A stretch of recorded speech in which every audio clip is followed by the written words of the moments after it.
श्री स्वामी समर्थ. स्वामी महाराजांच्या कृपेने तुमच्या सर्व इच्छा मनोकामना पूर्ण हो. आता प्रत्येकाला स्वामी चरित्र सारामृतचे पारायण करण्याची इच्छा असते. अगदी कोणी 21 गुरुवार करत असतं, कोणी 11 गुरुवार करत असतं, तर काही महिला 108 पारायण देखील करत असतात. आता एक दिवसीय स्वामी चरित्र सारामृतचं पारायण कसं करावं याचबद्दलची माहिती मी आज तुम्हाला या व्हिडिओमधून देणार आहे.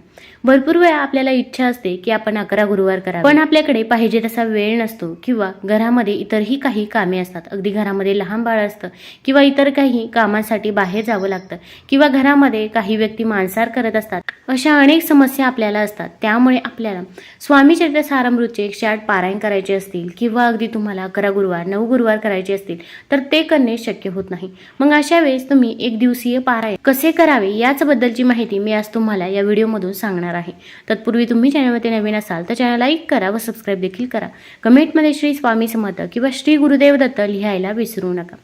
आता हे पारायण अगदी घरातील कोणतीही व्यक्ती करू शकते. फक्त सूतक असेल किंवा मासिक धर्म असेल तर या काळामध्ये आपल्याला ही सेवा करता येणार नाही. अगदी कोणत्याही गुरुवारी तुम्ही ही सेवा नक्की करू शकता. ही सेवा केल्यामुळे काय होईल तर आपली कितीही कठीणातील कठीण इच्छा असो तर ती देखील पूर्ण होईल व आपल्या आयुष्यातील दुःख, दारिद्र्य, गरिबी दूर होण्यास नक्कीच मदत होईल. तसेच आपल्या मुलांची देखील प्रगती होईल. आता तुम्ही कोणत्याही गुरुवारी स्वामी चरित्र सारामृत हे पठण करू शकता. गुरुवारच्या दिवशी आपण सकाळी लवकर उठायचं आहे. अगदी तुम्ही ब्रह्ममुहूर्तावरती उठलं तरी पण चालेल. ब्रह्ममुहूर्तावरती आपण जी काही पूजा करतो, सेवा करतो, त्या सेवेचे आपल्याला अगणित फळ मिळत असते, कारण की त्या वेळेमध्ये वातावरणामध्ये शांतता असते. या दिवशी अंघोळ करताना अंघोळच्या पाण्यामध्ये 2 थेंब गंगाजल टाकावं, चिमूटभर हळद टाकावी. आता अंघोळ झाल्यानंतर या दिवशी आपण शुभ्र रंगाचे वस्त्र परिधान करायचे आहे. पिवळ्या, लाल किंवा हिरव्या रंगाचे वस्त्र परिधान करू शकता. फक्त काळा रंग हा वर्ज्य करायचा आहे, कारण की आपण या दिवशी स्वामी चरित्र सारामृत पठण करणार आहोत आणि कोणतंही शुभ कार्य हे काळ्या रंगाचे वस्त्र परिधान करून होत नाही. त्यामुळे आपण अगदी पिवळ्या किंवा लाल रंगाचे वस्त्र परिधान करू शकता. आता अंघोळ झाल्यानंतर आपण घराचे शुद्धी करणं देखील तितकेच महत्त्वाचं आहे, कारण की आपण घरामध्ये मांसाहार करत असतो किंवा घरामध्ये नकारात्मक देखील बोलत असतो. तर आपण घरामध्ये गोमूत्र शिंपडायचं आहे किंवा थोडंसं पाणी घ्यायचं आहे. पाण्यामध्ये 2 थेंब गंगाजल टाकावं, चिमूटभर हळद टाकावी आणि हे पाणी आपण घरामध्ये शिंपडायचं आहे. बेडरूममध्ये, हॉलमध्ये, किचनमध्ये शिंपडायचं आहे. यामुळे आपल्या घरामध्ये जी काही नकारात्मकता आहे तर ती नकारात्मकता दूर होण्यास मदत होईल. अगदी हे पाणी आपण उंबरठ्याच्या बाहेर देखील शिंपडायचं आहे. तसेच या दिवशी आपण उंबरठ्याचं लेपन देखील आवर्जून करायचं आहे. हळद घ्यायची आहे, हळदीमध्ये गोमूत्र टाकायचं आहे. तसेच गुलाबजल, गंगाजल देखील टाकावं. एक भीमसेनी कापराची वडी देखील त्यामध्ये कुस्करून टाकायची आहे आणि याने आपण उंबरठ्यावरती हळदीचं लेपन करायचं आहे. यामुळे कोणतीही नकारात्मक ऊर्जा आपल्या घरामध्ये प्रवेश करत नाही. तसेच माता लक्ष्मी देखील आपल्या घराकडे आकर्षित होत असते. दाराबाहेर रांगोळी काढायची आहे. अगदी मोठी रांगोळी काढणे शक्य नसेल तर फक्त माता लक्ष्मीची पावलं काढली तरी पण चालेल. एका पावलामध्ये हळद टाकायची आहे, दुसऱ्या पावलामध्ये कुंकू टाकायचं आहे. यामुळे साक्षात माता लक्ष्मीचा वास आपल्या घरामध्ये होत असतो. तसेच मुख्य दरवाजावरती देखील स्वस्तिक काढायचं आहे.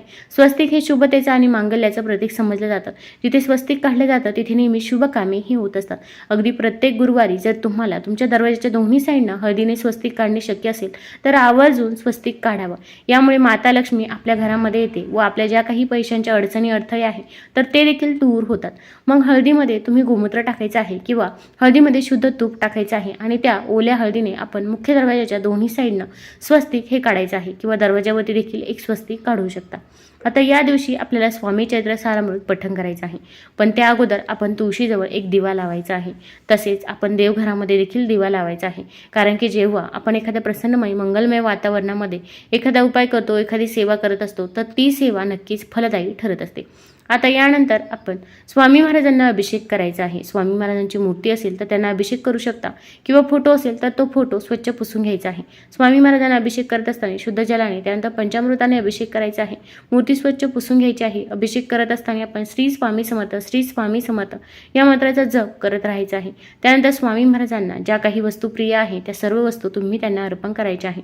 मग त्यांना हिना अत्तर अत्यंत प्रिय आहे, त्यांना हिना अत्तर लावायचं आहे. पिवळ्या किंवा लाल रंगाची वस्त्र परिधान करायची आहे. चंदन लावायचं आहे, अष्टगंध लावायचा आहे. त्यानंतर आता तुम्ही या दिवशी स्वामी महाराजांना बेसनाचे लाडू देखील बनवू शकता किंवा घरामध्ये जो काही पदार्थ बनवलेला असेल तर तो पदार्थ अर्पण केला तरी पण चालेल. फक्त अन्न ही सात्विकच असावं. आता या दिवशी आपण उपवास करायचा का जर तुम्हाला वाटत असेल तर तुम्ही उपवास करू शकता किंवा उपवास न करताही फक्त तुम्ही स्वामी चरित्र सारामृतचं पठण केलं तरी पण चालेल. आता स्वामी महाराजांची आपण पूजा सेवा करून झाल्यानंतर आपण स्वामी चरित्र सारामृतचा ग्रंथ घ्यायचा आहे, तो देखील आपण तिथं पाटावरती ठेवायचा आहे. त्यावरती देखील आपण हळदी कुंकू अर्पण करायचं आहे. आता यानंतर एक नारळ घ्यायचा आहे आणि खडीसाखर घ्यायचं आहे. नारळ खडीसाखर आपण आपल्या हातामध्ये घ्यायचं आहे. आपलं नाव, आपलं गोत्र सांगायचं आहे. तसेच मी एक दिवसीय स्वामी चरित्र सारामृत करणार आहे, ते तुम्ही माझ्याकडून पूर्ण करून घ्या. त्यानंतर तुमची जी काही इच्छा आहे, मनोकामना आहे, ती स्वामी महाराजांना सांगायची आहे.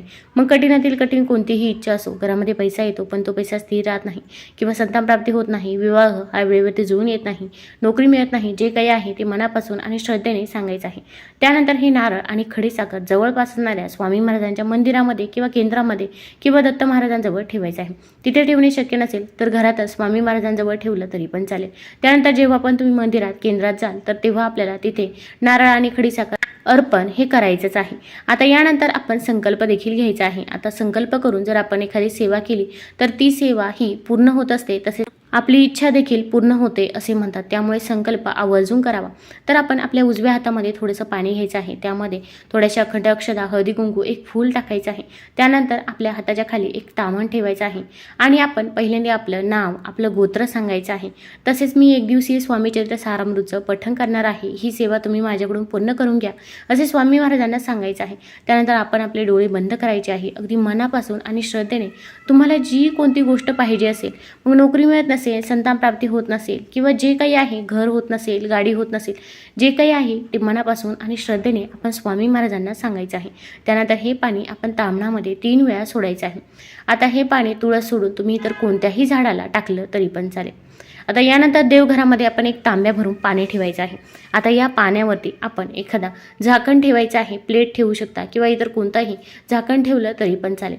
यानंतर आता आपल्याला स्वामी चरित्र सारामृतचं पठण करायचं आहे. मग या अगोदर तुम्ही श्री स्वामी समर्थ या मंत्राचा जेवढ्या वेळा शक्य होईल तेवढ्या वेळा जप करू शकता आणि त्यानंतर आपण स्वामी चरित्र सारामृत पठण करायला सुरुवात करायची आहे. आता अगदी तुम्ही जुने सेवेकरी असाल तर तुम्हाला फक्त वाचण्यासाठी 1 तास लागेल आणि जर तुम्ही नवीनच वाचणार असाल तर जास्तीत जास्त तुम्हाला 1.5 किंवा 2 तास लागतील. त्यामुळे या सेवेसाठी जास्त काहीही वेळ लागत नाही आणि ज्यांना म्हणणे शक्यच होत नाही तर अशा व्यक्तींनी मोबाईलवरती लावून द्या, श्रवण केलं तरी पण चालेल. आता आपण कोणत्याही गुरुवारी ही सेवा करू शकता. फक्त दुपारी 12 ते 12:30ची जी वेळ आहे तर त्या वेळेमध्ये आपल्याला ही सेवा करता येणार नाही, कारण की ही वेळ श्री दत्त महाराजांच्या भिक्षेची वेळ असते. त्यामुळे ती वेळ सोडून इतर कोणत्याही वेळेमध्ये आपण ही सेवा करायची आहे. आता अगदी 1 मांडी पारायण देखील तुम्ही करू शकता. 1 मांडी पारायण म्हणजे आपण जेव्हा वाचायला बसतो त्यानंतर आपण उठायचं नाही किंवा मध्ये कोणी आपल्याला रोखणार नाही, टोकणार नाही, याची देखील आपण काळजी घ्यायची आहे. आपण जर अशी सेवा केली तर आपली कितीही कठीणातील इच्छा असो तर ती देखील पूर्ण होत असते. आता आपण एक दिवसीय स्वामी चरित्र सारामृत पठण करून झाल्यानंतर स्वामी महाराजांना आपण नैवेद्य देखील अर्पण करायचं आहे. तसेच याचे उद्यापन कसे करायचे तर तुम्ही एखाद्या मुलीला जेवायला बोलवू शकता किंवा एखाद्या जोडप्याला जेवायला बोलवलं तरी पण चालेल किंवा एखाद्या जोडप्यालाही जेवायला बोलवणे शक्य नसेल तर अशा वेळेस स्वामी महाराजांच्या मंदिरामध्ये किंवा केंद्रामध्ये किंवा इतर कोणत्याही ठिकाणी तुम्ही अन्नदान करू शकता किंवा अगदी मंदिरामध्ये केळी अर्पण केली नंतर ती गोरगरिबांना दिली तरी पण चालेल. फक्त जी काही सेवा करणार आहोत ती अगदी यथाशक्ती मनोभावे मनापासून करायची आहे. तसेच आपण स्वामी चरित्र सारामृत पठण करण्याच्या अगोदर तिथे एक तांब्या भरून पाणी ठेवलं होतं, तर हे पाणी आपण स्वामी चरित्र सारामृत पठण करून झाल्यानंतर ग्रहण करायचं आहे, कारण की हे पाणी अभिमंत्रित झालेलं आहे. आपल्या घरातील सर्व व्यक्तींना ग्रहण करायला द्यायचं आहे. मग आपल्या घरामध्ये लहान बाळ असो किंवा वृद्ध व्यक्ती असो तर प्रत्येकाने हे पाणी ग्रहण करावं. यामुळे मुलांची देखील प्रगती होत असते. तसेच थोडंसं पाणी आपण घरामध्ये शिंपडायचं आहे. बेडरूममध्ये, हॉलमध्ये, किचनमध्ये हे पाणी शिंपडायचं आहे. यामुळे घरामध्ये जी काही नकारात्मकता आहे किंवा कोणतीही नजरबाधा झालेली असेल तर ती नजरबाधा देखील दूर होण्यास मदत होत असते. तुम्हाला जर हा व्हिडिओ आवडला असेल तर चॅनल लाईक करा, सबस्क्राईब करा, मित्रमैत्रिणींसोबत जरूर शेअर करा. धन्यवाद.